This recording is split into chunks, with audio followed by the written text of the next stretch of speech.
Bismillahirrahmanirrahim. Assalamualaikum warahmatullahi wabarakatuh.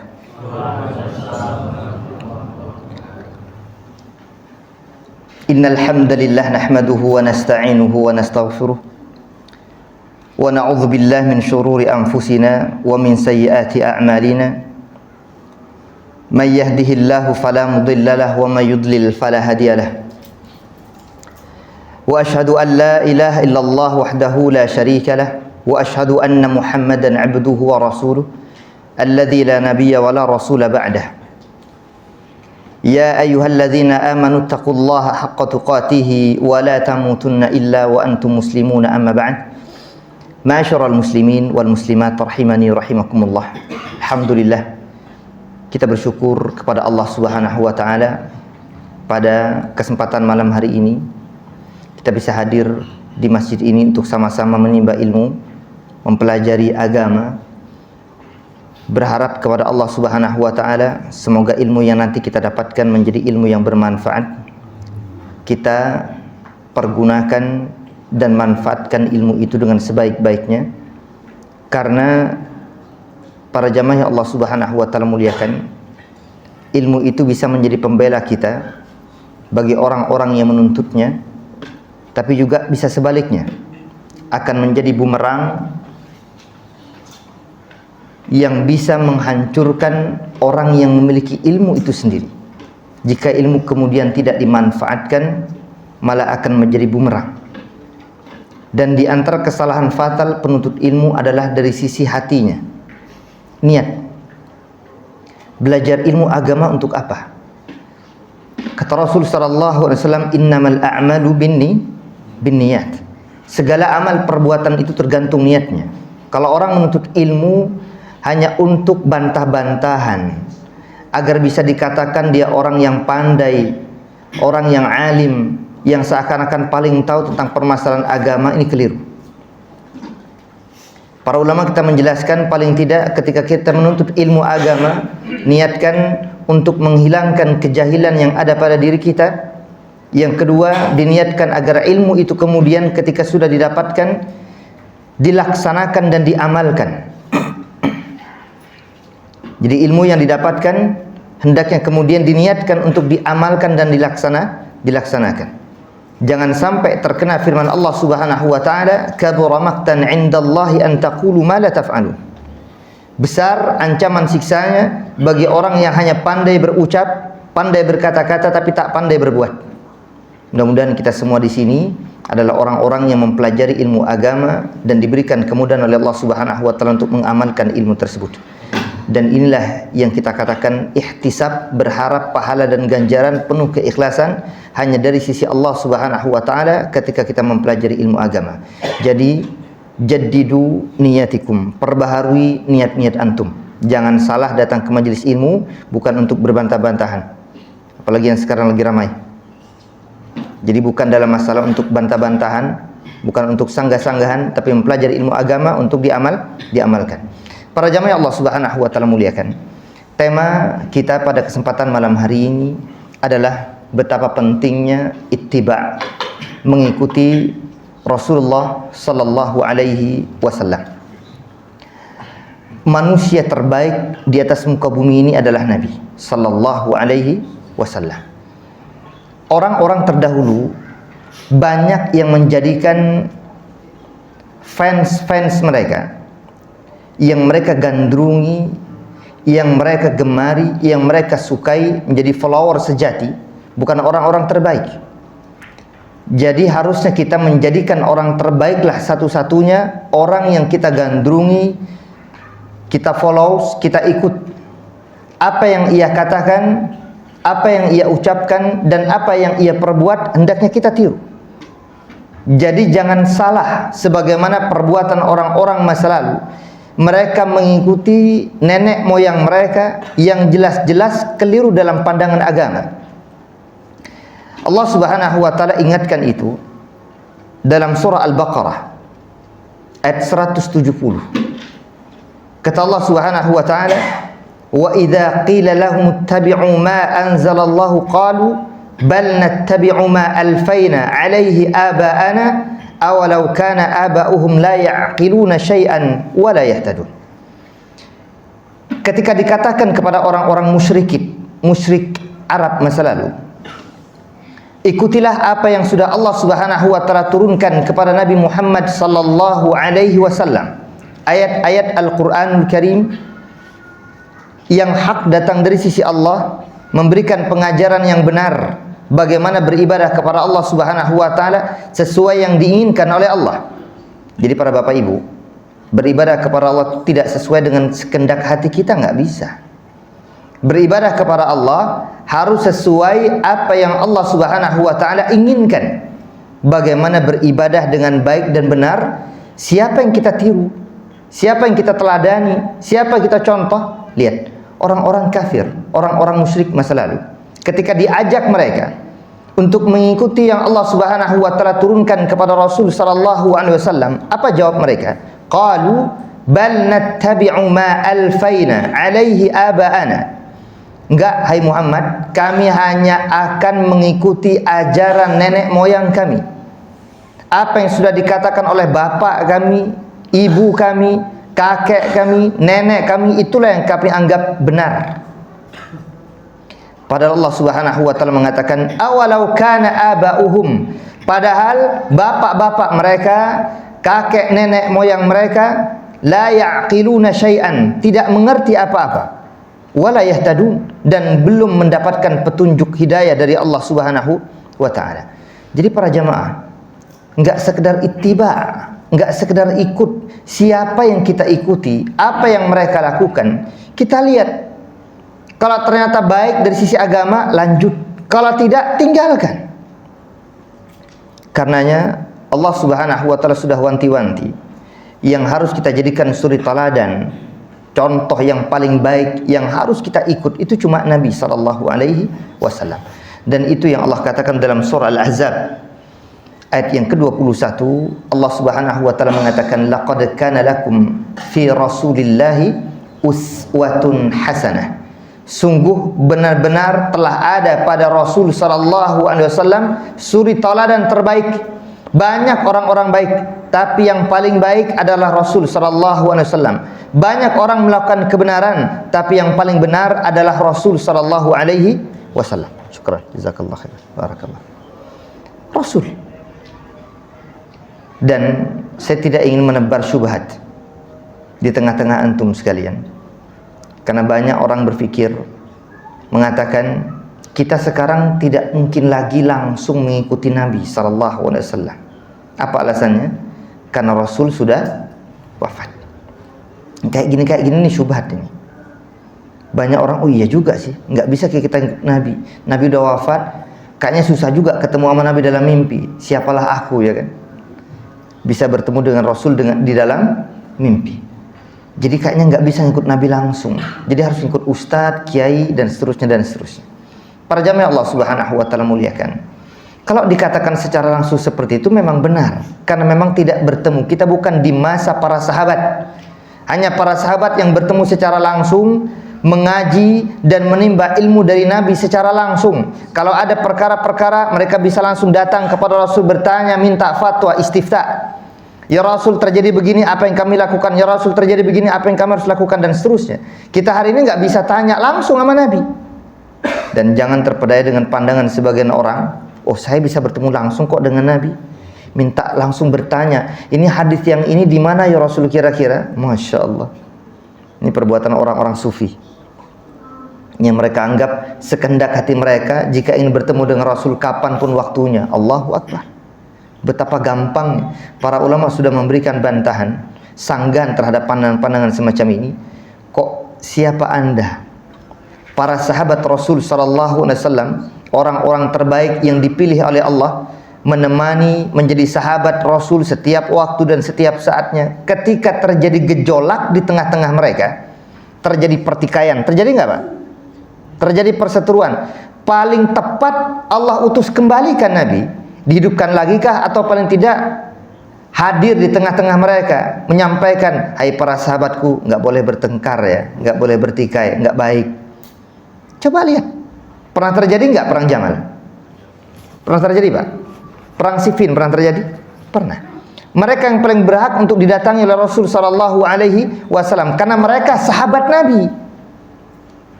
Tapi nyatanya enggak. Sekarang kok tiba-tiba datang orang belakangan, gampang banget ngaku kapanpun akan bertemu dengan Nabi, bisa bertemu dengan Nabi. Allahu Akbar. Subhanallah. Ini kebiasaan-kebiasaan yang keliru. Enggak usah didengarkan pandangan orang-orang semacam ini. Para jamaah Allah Subhanahu wa taala muliakan. Sehingga Rasul sallallahu alaihi wasallam adalah manusia terbaik pilihan Allah. Yang Allah sendiri mengatakan, hanya pada Rasulullah uswah hasanah. Bagi siapa? Liman kana yarjullaha, bagi siapa saja yang ingin berharap bertemu dengan Allah Subhanahu wa taala. Maksudnya, yang ingin masuk surga, bertemu dengan Allah, ya ikuti Rasul sallallahu alaihi wasallam. Jangan ikutin yang lain. Yang berharap kelak di hari akhir dapatkan pahala dan ganjaran besar dari sisi Allah Subhanahu wa taala, ikuti Rasul sallallahu alaihi wasallam dan banyak-banyak mengingat Allah. Baik, ini adalah Nabi sallallahu alaihi wasallam. Lantas para jamaah Allah Subhanahu wa taala muliakan, berbicara ittiba, kita lihat dalam Al-Qur'an surah Ali Imran dengan tegas Allah mengatakan pada ayat yang ke-31, qul in kuntum tuhibbunallah fattabi'uni yuhibbukumullah wa yaghfir lakum dzunubakum. Apa di antara keutamaan orang yang mengikuti Rasul sallallahu alaihi wasallam? Yang pertama, para ulama mencatat berdasarkan firman Allah Subhanahu wa taala dalam surah Ali Imran ayat yang ke-31 ini, Allah Subhanahu wa taala akan memberikan ampunan atas kesalahan-kesalahan dan dosa yang diperbuat oleh seorang hamba, dan Allah Subhanahu wa taala akan memberikan cintanya kepada hamba tersebut. Para jamaah, antum kalau baca ada satu buku bagus, hanya ratusan halaman saja, satu jilid, karya Syekh Abdul Azim Al-Badawi Al-Khalafi. 4 sudah diterjemahkan ke dalam ungkapan 40 karakteristik orang-orang yang dicintai oleh Allah Subhanahu wa taala. Siapa sih kalau judul kitab aslinya? Ahbabullah, orang-orang yang mendapatkan cinta Allah. Jadi Allah mencintai mereka dan mereka pun cinta kepada Allah. Nah, satu di antaranya ini. Orang yang akan mendapatkan cinta dari Allah enggak mudah, Pak. Enggak gampang agar bisa Allah mencintai hambanya. Ada usaha yang harus dilakukan oleh seorang hamba agar bisa mendapatkan cinta Allah Subhanahu wa taala, yang kita kenal dengan istilah wali min auliyaillah. Wali-wali Allah adalah kekasih-kekasih Allah, orang-orang yang dicintai oleh Allah Subhanahu wa taala. Tapi tidak sebagaimana di framing, dianggap wali itu adalah yang bisa ini, bisa itu, yang bisa berjalan di atas air, yang bisa terbang di udara, yang ketika mungkin jatuh dari tempat yang tinggi enggak ada masalah padanya, dan seterusnya. Bukan itu yang dikenal dengan istilah waliyun min auliyaillah. Karamah itu ada, dan itu masuk dalam pembahasan akidah di kalangan para ulama tentang permasalahan karamah yang dimiliki oleh para wali-wali Allah Subhanahu wa taala, tapi bukan sekendak hati mereka ingin terbang begitu setiap saat, enggak. Ingin berjalan di atas air terus-menerus, enggak. Terjadi tiba-tiba bukan atas dasar keinginan dari mereka. Allah Subhanahu wa taala berikan karamah, kemuliaan. Karamah itu, Pak, bukan ajian-ajian, bukan kesaktian, bukan. Karamah itu berasal dari bahasa Arab, maknanya adalah kemuliaan. Dari kalimat karuma. Makanya ada istilah kalimat karim. Karim itu mulia. Jadi karamah itu adalah kemuliaan. Kenapa nih orang mendapatkan kemuliaan dari Allah Subhanahu wa taala? Karena kedekatan dia dengan Allah. Bagaimana ia jalin hubungan dengan Allah dengan melakukan aktivitas-aktivitas yang wajib plus dengan yang sunnah. Karenanya Allah Subhanahu wa taala katakan itu dalam hadis qudsinya, "Wa ma yazalu 'abdi yataqarraba ilayya bin nawafil hatta uhibbah." Masih saja tuh hambaku mendekatkan dirinya kepadaku dengan amalan-amalan sunnah sampai aku mencintai dia. Kalau sudah Allah cinta kepada hambanya, Allahu Akbar, apa yang terjadi? Maka kuntu sam'ahu alladhi yasma'u bihi, aku akan menjadi pendengaran baginya yang ia mendengar dengannya. Aku akan menjadi penglihatan untuknya yang ia melihat dengannya. Aku akan menjadi tangannya yang ia memegang dengannya. Aku akan menjadi kaki baginya yang dengan kaki itu ia berjalan dengannya. Apa maksudnya? Allah Subhanahu wa ta'ala akan lindungi orang tersebut dari segala perkara-perkara yang dilarang dalam syariat. Matanya terjaga, pendengarannya terjaga, tangannya terjaga, kakinya terjaga. Mata tidak diarahkan kecuali kepada yang hak. Telinga, kuping tidaklah yang didengar kecuali yang hak. Bukan dengerin musik terus, bukan nyanyian-nyanyian. Yang didengarkan lantunan ayat-ayat Al-Quranul Karim, yang didengar hadis-hadis Rasul sallallahu alaihi wasallam, yang didengar kajian-kajian ilmu agama. Ini yang dimaksud. Tangan juga enggak usil, malah yang ada bantuin orang, nolongin orang. Kaki dilangkahkan terus-menerus ke masjid-masjid untuk menaikkan ibadah, ke majelis-majelis ilmu dia datang. Ini dia kakinya. Kalau Allah sudah cinta nih Pak sama orang, maka semuanya dijaga oleh Allah dalam kebaikan. Itu yang kita inginkan. Bukan yang bisa begini, bisa begitu, bukan. Inilah wali-wali Allah, wali Allah. Ala inna awliya Allahi la khaufun alaihim wa lahum yahzanun alladzina amanu wa kanu yattaqun, kata Allah. Siapa mereka? Mereka adalah orang-orang yang beriman dan orang-orang yang bertakwa. Itu wali-wali Allah. Bukan yang begini, begitu dan seterusnya. Baik, kita kembali. Jadi orang yang ittiba, mengikuti sunnah Rasul sallallahu alaihi wasallam, di antara keutamannya Allah Subhanahu wa taala akan ampuni dosa-dosanya. Allah akan memberikan cinta akannya. Cinta Allah diberikan kepada orang ini. Allahu Akbar. Para jamaah Allah Subhanahu wa taala muliakan dengan mengatakan, Allah dengan tegas mengatakan dalam surah Ali Imran ayat 31 tadi, "Qul in kuntum tuhibbunallah." Katakan hai Muhammad, kalau kalian mengaku diri kalian cinta kepada Allah Subhanahu wa taala, fattabi'uni, ikuti jalanku. Jalan siapa? Rasul sallallahu alaihi wasallam. Bukan jalan-jalan yang lain. Jika muncul kemudian syubhat tadi beredar di tengah-tengah kaum muslimin, kita tidak bisa mengikuti Rasul secara langsung karena Rasul sudah tidak ada. Para jamaah, Rasul sudah meninggalkan untuk kita warisan. Rasul sudah apa? Meninggalkan untuk kita apa? Warisan. Setiap orang meninggalkan warisan. Kalau dia punya warisan, antum misalkan kalau mati, bisa jadi antum meninggalkan harta, maka harta warisan untuk anak-anak keturunan antum. Rasul sallallahu alaihi wasallam mengatakan, taraktu fikum amrain, aku tinggalkan untuk kalian dua perkara. Sayangnya Pak, ini sayangnya, dalil ini suka dipelintir oleh sebagian orang-orang Syiah, bahkan mayoritas mereka, bukan sebagian, rata-rata mereka.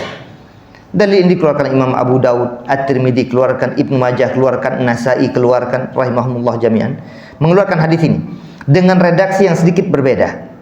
Apa kalimatnya? Ada dua yang paling masyhur dalam redaksi hadis itu. Taraktu fikum amrain, aku tinggalkan untuk kalian dua perkara. Jadi Rasul meninggalkan berapa? Dua perkara. Kalimatnya memang amrain, tapi antum catat baik-baik agar jangan sampai terkena syubhatnya orang-orang Syiah. Jangan sampai hadir kajian ana malah kena syubhatnya, enggak dapatkan bantahannya, kacau juga. Pulang-pulang malah jadi orang Syiah entar. Jadi hadis ini sahih, sepakat para ulama. Kalimatnya adalah taraktu fikum amrain, aku tinggalkan untuk kalian dua perkara. Lan tadillu abada in tamassaktum bihima. Kalian tidak akan pernah tersesat selamanya jika kalian berpegang teguh dengan keduanya. Redaksi yang pertama adalah kalimat kitab Allah wa sunnata rasulih sallallahu alaihi wasallam, yaitu yang pertama Al-Quranul Karim, kitabullah. Yang kedua adalah sunnah Nabi sallallahu alaihi wasallam, yaitu hadis-hadis Nabi, ungkapan-ungkapan Nabi, perkataan dan ucapan Nabi, perbuatan-perbuatan Nabi, takrir dari Nabi, kesepakatan ataupun ketetapan Nabi, serta sifat-sifat baik khuluqiyah ataupun khalqiyah, akhlak beliau, ciri khas yang melekat pada diri beliau, seperti jenggotnya seperti apa dan seterusnya. Itu namanya sunnah-sunnah Rasul sallallahu alaihi wasallam. Tapi saya tidak ingin bahas ini terlalu panjang Pak, nggak kelar nanti kita bahas kajian kita. Jadi Rasul mengatakan Al-Quran dan sunnah Nabi SAW. Jadi dua. Tapi dalam redaksi yang lain tidak Rasul katakan demikian. Rasul mengatakan taraktu fikum amrain, aku tinggalkan untuk kalian dua perkara.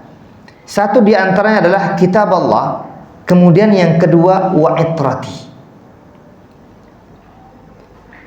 Al-Quran atau kitabullah dan keluargaku. Dari sinilah masuknya pemahaman orang-orang Syiah. Berarti harus mengikuti keluarga Nabi doang, sahabat buang jauh-jauh. Yang harus diikutin adalah keluarga Nabi. Muncullah orang-orang, kalau di Indonesia Ijabi, Ikatan Jamaah Ahlul Bait Indonesia. Jadi hanya mengambil agama ini dari jalur keluarga. Itrah itu adalah ahl, keluarga dan keluargaku. Tapi fahami Pak, redaksinya nggak cukup sampai di situ. Ini sayang ini, makanya kalau berdalil, beristidlal, jangan potong-potong sepenggal-sepenggal. Tuntaskan kalimatnya, fahami secara utuh. Apalagi bicara ayat. Kalau ayat banyak dipenggal-penggal, nyasar semua kita. Fawailul lil musallin, kacau, nggak ada yang sholat ujung-ujungnya. Celakalah bagi orang yang sholat, nggak ada yang sholat. Makanya nggak boleh potong-potong. Rasul tidak dijamin masuk surga. Ada redaksinya kan? Ketika Rasul ditanya oleh para sahabat, wala anta ya Rasulullah, bahkan anda pun tidak mendapatkan keutamaan ini, yaitu masuk surga dengan amalan anda. Wala ana, aku juga nggak dapatkan jaminan itu. Kalau dipotong sampai di situ, Rasul nggak masuk surga. Kacau ini pemahaman. Habiskan, tuntaskan bacaan hadisnya. Insya Allah sempurna dan utuh pemahamannya. Termasuk dalam kasus yang tadi kita sampaikan, yaitu tentang permasalahan dua hal yang ditinggalkan Rasul SAW. Itu peninggalan Nabi, warisan dari Nabi yang kita diperintahkan untuk menjaganya dan mengikuti Rasul, yaitu ditinggalkan oleh Rasul kepada para sahabat kepada para tabi'in, tabi'in dan seterusnya sampai kepada kita hari ini. Al-Quran dan Sunnah Rasul Sallallahu Alaihi Wasallam. Bagaimana cara mengkombinasikan, menggabung dua hal yang nampak sekilas kontradiktif? Orang Syiah ngejarnya di sini, Pak. Kata mereka bahwasanya kalau dikatakan dua, tadi kitab Allah dan sunnah Nabi, okelah pas dua. Tapi sekarang kitab Allah wa itrati, berarti urusannya bukan dua, kata mereka, tiga. Ada Al-Quran, ada sunnah, dan ada keluarga Nabi. Berarti harusnya kalau dua, buanglah yang lain. Hanya Al-Quran dengan keluarga Rasul Sallallahu Alaihi Wasallam. Semua dalil-dalil yang datang dari keluarga itu saja yang diambil, yang diproses. Datang dari Ali bin Abi Thalib, datang dari Ja'far, datang dari Al-Abbas, datang dari Abdullah bin Abbas, datang dari sebagian keluarga-keluarga Nabi yang lain. Sahabat-sahabat Nabi yang lain jangan diambil. Kebanyakan mereka kufur, kebanyakan mereka murtad, kebanyakan mereka munafik. Subhanallah, ini yang terjadi. Sehingga dari jalan inilah banyak orang kemudian masuk ke dalam agama Syiah. Saya katakan agama Syiah. Masuk ke dalam agama Syiah dengan jalur ini. Subhanallah. Ini pun sudah dibantah oleh para ulama kita, bahwasanya ketika Rasul SAW mengatakan kitab Allah datang dari sisi Allah Subhanahu wa taala. Saya tanya, ketika Rasul mengucapkan kalimat-kalimat itu kira-kira datang dari sisi beliau atau datang juga dari Allah Subhanahu wa taala? Mana dalilnya? Antum mencari nanti dalam surah An-Najm. Surah apa, Pak? An-Najm. Ayat 2, ayat ketiga. Allah Subhanahu wa taala sudah tegaskan itu. Wa ma yantiqu 'anil hawa in huwa illa wahyun yuha. Sudah dibantah oleh para ulama. Setiap apapun yang tercuat dari lisan Rasul Sallallahu Alaihi Wasallam itu bukan datang dari hawa nafsunya, bukan datang dari pribadinya, bukan karena dasar saya yang katakan ini itu, bukan. Semua datang dari sisi Allah Subhanahu Wa Taala. Jadi ketika disebutkan dua di sini adalah kitab Allah, itu sudah masuk di dalam. Jika hanya disebutkan kitab Allah, Al-Quran dan Sunnah yang sahihah, itu masuk dalam wahyu yang Allah Subhanahu wa taala turunkan kepada Rasul. Hanya perbedaannya adalah Al-Quran itu kalamullah secara langsung. Adapun kalimat-kalimat sabda Nabi itu adalah dari Rasul sallallahu alaihi wasallam, tapi maknanya kebanyakan dari sisi Allah tabaraka wa taala. Makanya nanti ada muncul istilah hadis kursi. Kalimat-kalimat yang datang dari sisi Allah Subhanahu wa taala, perawinya langsung Rasul sallallahu alaihi wasallam. Beginilah para ulama memberikan penjabaran dan penjelasan. Jika disebutkan kitab Allah saja, tidak disebut sunnahnya, sunnah sudah masuk di dalamnya plus wa itrati. Jadi tidak bertabrakan, dikompromikan. Dua dalil yang sekilas secara zahir bertentangan didudukkan dan digabung, dikompromi. Begini cara Ahlus Sunnah wal Jamaah menakarnya. Tapi sebagian orang yang mungkin masih belum sampai, akhirnya setiap ada dalil yang bertentangan langsung main tabrak-tabrakan. Enggak benar, Pak. Beberapa dalil dalam Al-Quran ataupun hadis-hadis Rasul sallallahu alaihi wasallam, kadang sebagian zahirnya itu nampak seperti kontradiktif. Tapi ulama-ulama yang jahabidah, yang cerdas, mereka kemudian mencoba mencari titik temu di mana kira-kira benang merahnya dipertemukan, dikompromikan, dan akhirnya tidak bertabrakan antara satu dalil dengan dalil yang lain, sehingga tegak berdiri masing-masing. Begitu pula adapun wa itrati, ini dia. Keluargaku itu dimaksud bukan berarti harus diikuti setiap yang dikatakan mereka, bukan. Karena tergantung, setiap manusia ada kebaikan dan ada kesalahan. Ada yang benar, ada yang salah. Maka untuk keluarga, kata Rasul, ku nasihati untuk kalian semua, kuwasiatkan jaga hak-hak keluargaku. Jangan dizalimi, jangan disakiti. Karena para jamaah Allah Subhanahu wa taala muliakan, terbukti terjadi Husain bin Ali bin Abi Thalib radhiyallahu anhuma gugur kan. Orang-orang tidak menghormati keluarga Rasul sallallahu alaihi wasallam. Ini real dan memang nyata, dan kita juga sepakat enggak benar. Itu adalah cucu Rasul sallallahu alaihi wasallam, dan kita sepakat ini kesalahan bukan dari sisi Husain. Beliau dikatakan sebagai orang yang syahid di jalan Allah Subhanahu wa taala atas pembantaian beliau di Karbala. Tapi bukan berarti kemudiannya seakan-akan jalan agama ini harus diambil hanya dari kalangan para keluarga Rasul.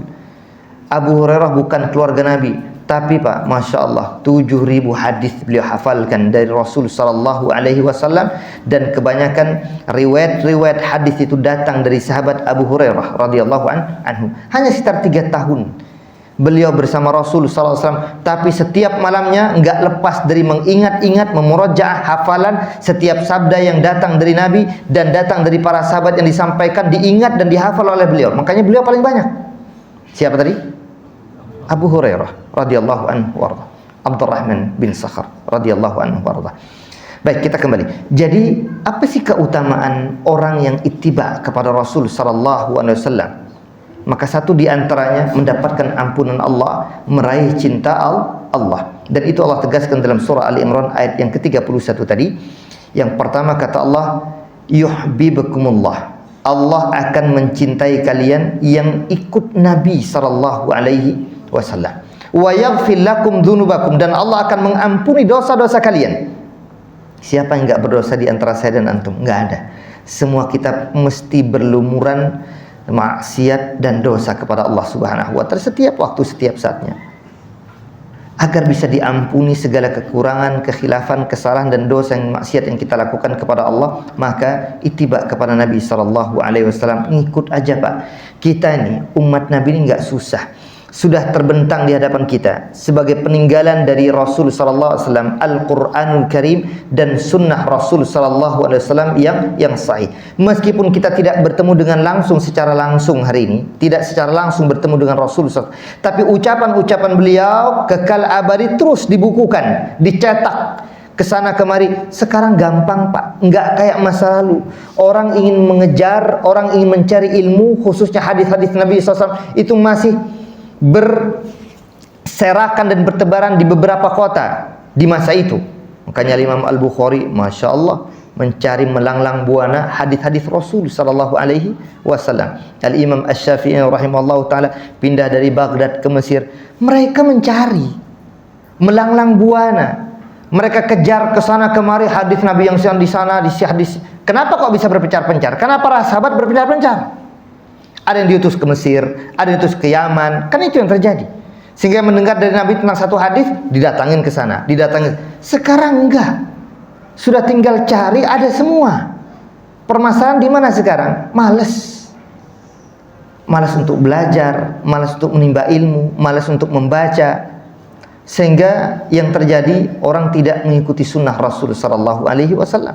Andaikan dia mau baca, semuanya sudah diajarkan dan Allah sudah perintahkan, wa ma atakumur rasul fakhudhu wa ma nahakum anhu fantahu. Segala apa yang datang dari nabi kalian ambil, kata Allah.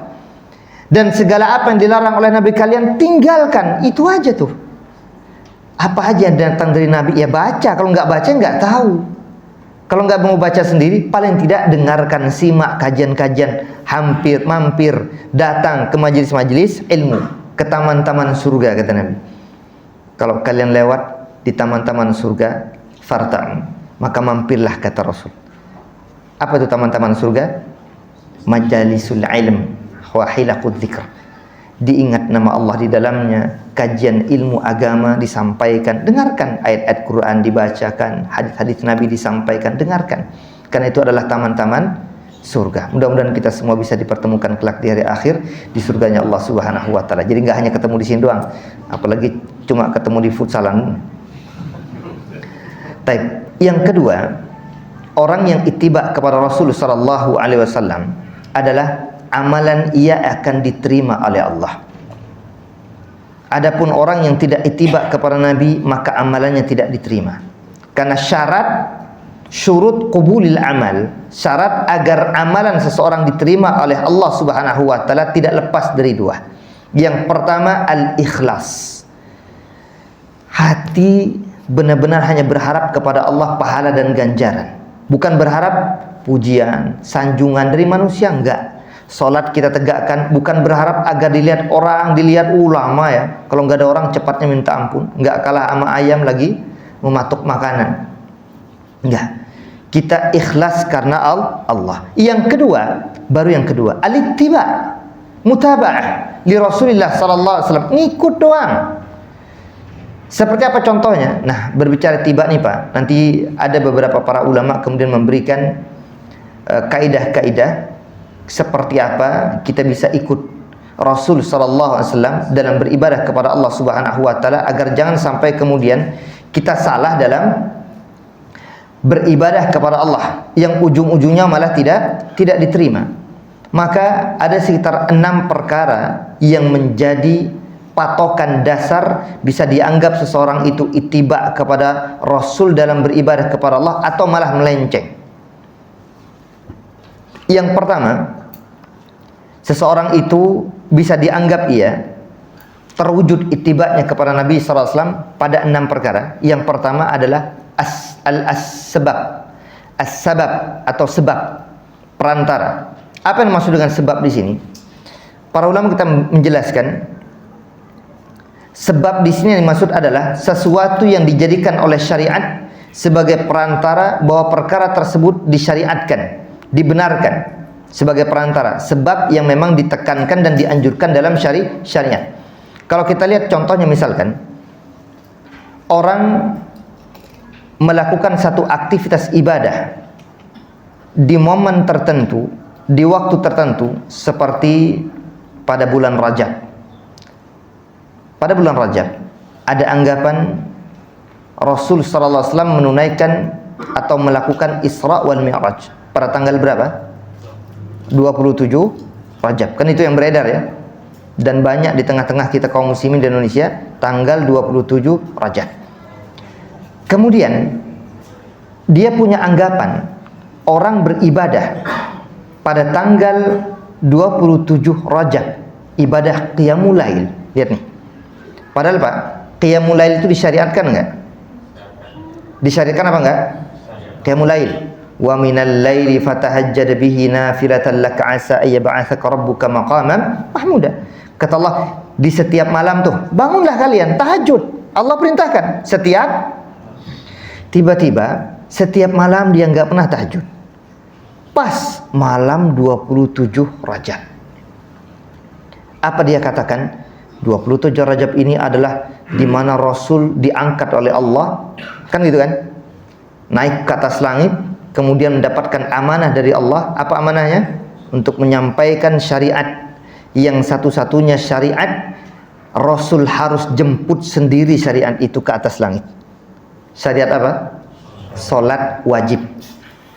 Yang 5, zuhur, asar, maghrib, isya dan subuh. Yang lainnya Pak diturunkan di bumi semua. Tapi syariat sholat enggak, Rasul jemput ke atas langit. Nah, anggapannya apa? Kalau dilaksanakan kan pas di malam 27 Rajab, Rasul diangkat, terus dan seterusnya. Dianggap ini menjadi perantara dan sebab bahwasanya amalan di malam itu lebih utama daripada amalan-amalan di selainnya. Ini anggapannya.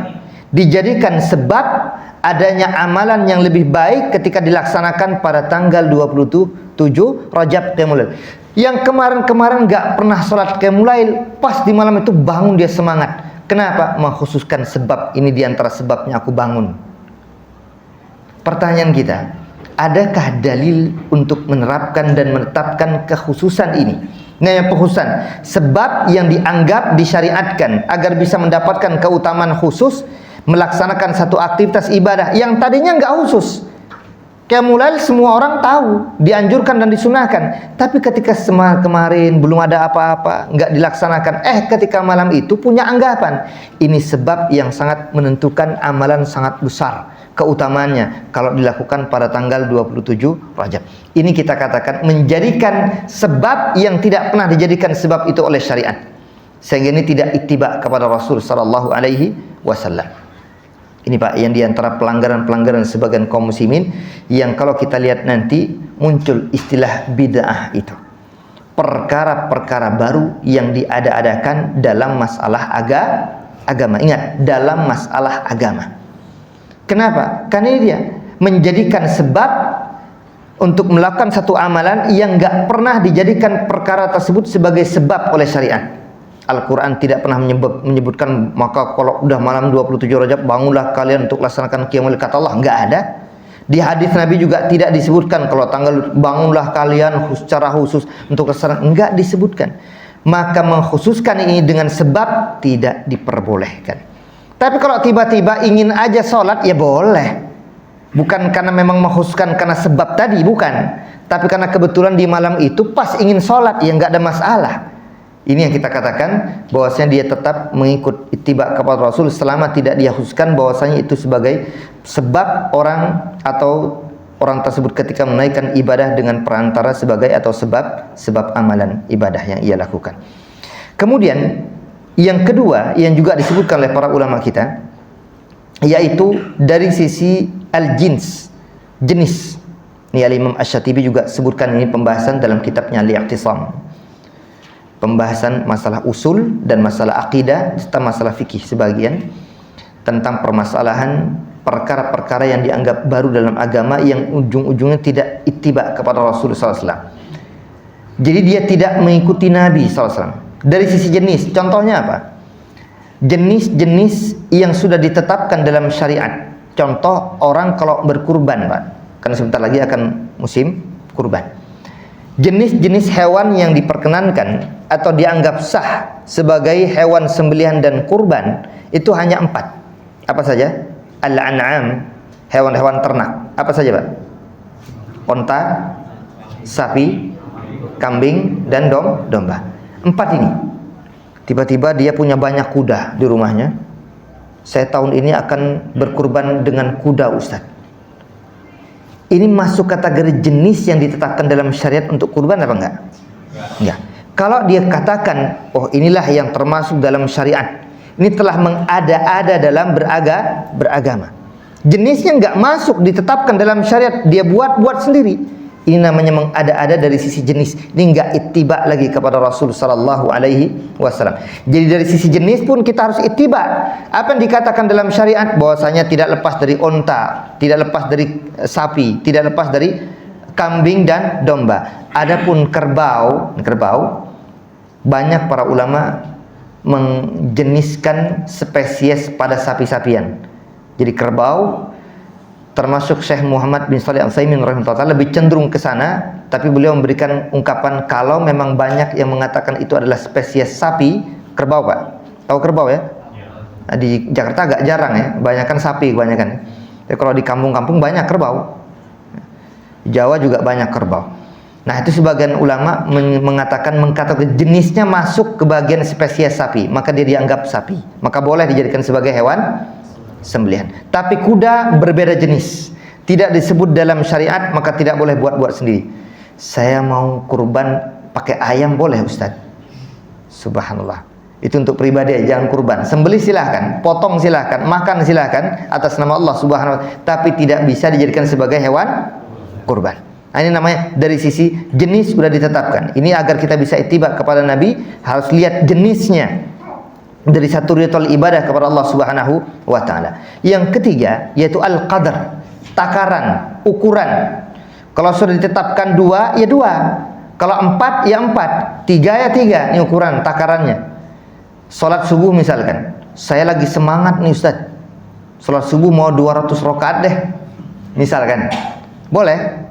Nggak boleh, karena takarannya udah jelas. Salat subuh 2 rakaat, salat isya 4 rakaat, kecuali yang memang ada syariatnya, rukhsah, keringanan muncul. Kapan? Ketika safar, muncullah syariat qasar, diringkas dari 4 rakaat menjadi 2. Maka takaran, kadar, ukuran ini harus jelas. Kita tutup sementara, nanti insyaallah kita akan sambung. Wassallallahu ala nabiyyina Muhammad wa ala alihi washabbihi wasallam. Subhanakallahumma wa bihamdika asyhadu an la ilaha illa anta astaghfiruka wa atubu ilaik. Assalamualaikum warahmatullahi wabarakatuh.